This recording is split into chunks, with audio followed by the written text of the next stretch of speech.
Russ, welcome to the Cheltenham Town YouTube channel. I'm just going to start with Zachovich today because there's another positive for the academy that another local lad has signed on and he's done really well, hasn't he? Yeah, good. We've been pleased with his progress. He's been at the club since he was 8 or 9, so 8 or 9 years on, he's signed a professional deal, which obviously we're all pleased about. So just rewards for all the hard work that's been put in by all the coaches from day one since he's been in here. He must have had a few throughout the years, but he's certainly done well in the last year since I've had him. I had him back in, I think, under 15s as well, and then he was with Pete Beadle and Jamie Victory at 16. So he's pleased me. What Zack has done is listened, took things on board. He's got a natural ability. There's some things you can't coach, and it's just a case of getting into his head and making him try and see the right things and do the right things, and with the ball and without the ball, which I'm glad to say he's getting and taken on board very quickly. Because at the age of 17, he's such an exciting player. He's not afraid to take on a player. He's not afraid to cut inside and shoot. And the Cheltenham fans are rightly very excited by him. But do you think maybe now is an important time just to reel him in just a little bit and just take it slow as he does make these appearances?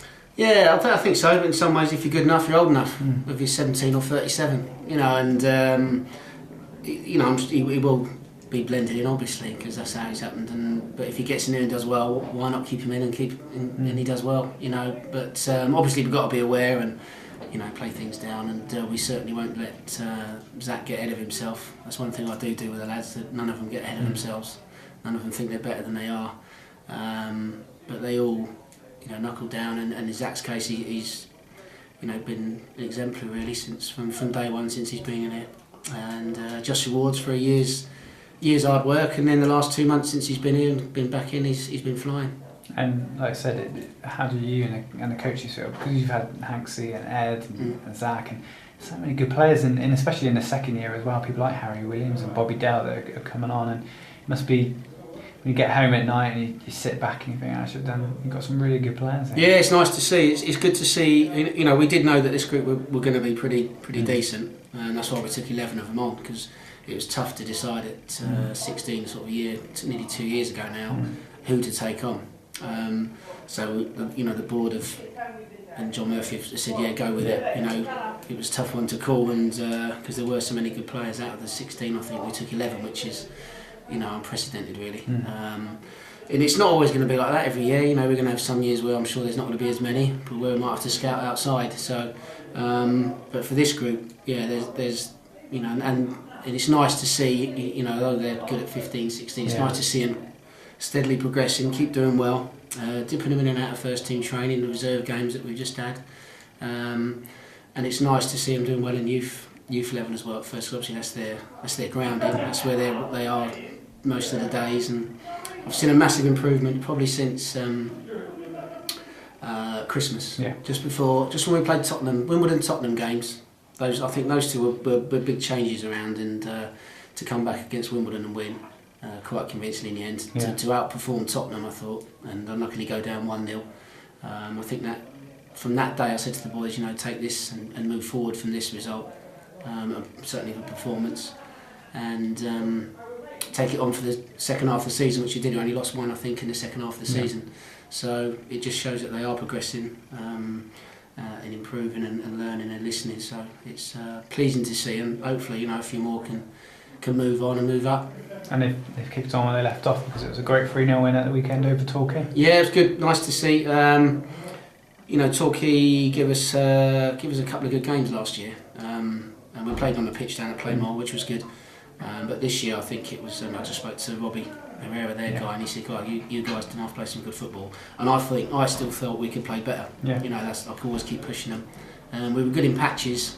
We were very good in patches. We made them look pretty ordinary. We had them running around, we had some really good performances.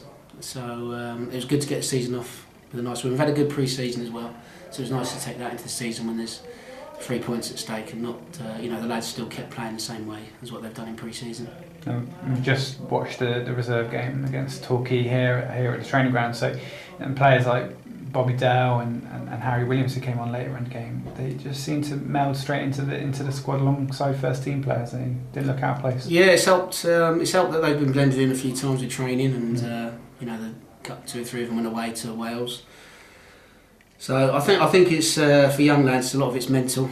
I think if they can feel as if they're part of it, that's a long way to getting them into the fold and improving and making them feel comfortable, and then they'll start to perform. And I think the little times they've been in there, the Kidderminster game, where we had 7 or 8 on the bench, little things like that. So they can see Zack getting in, they see Joe and Ed getting pros, and all of a sudden things start opening up, and those that stick their head above the parapet and go for it will go forward. So the challenge is there for them all, and those that take it, I think there's a few that could take it.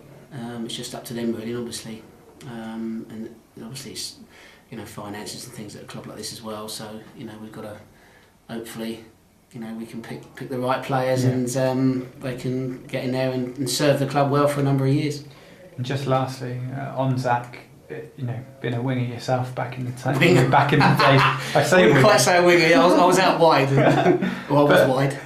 In the same sense, I mean, what as the person who's guided him through for the last few years, I mean, what would, if you had a chance you will have a chance to get in his ear and just give him a bit of advice, what would you give him? Mine is just like I also all the wide players, mix your game up all the time. I'd never had nowhere near the pace that Zack had, but I like to think I could see things early in the game and do things maybe that defenders wouldn't quite know what to do. So I try and give that to Zack. I couldn't give him the pace, and the balls over the top. He's naturally going to do that anyway. But what I like to do with Zack is try and mix his game up.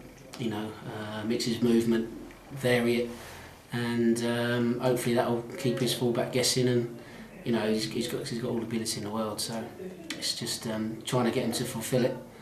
But he's not doing a bad job at the moment.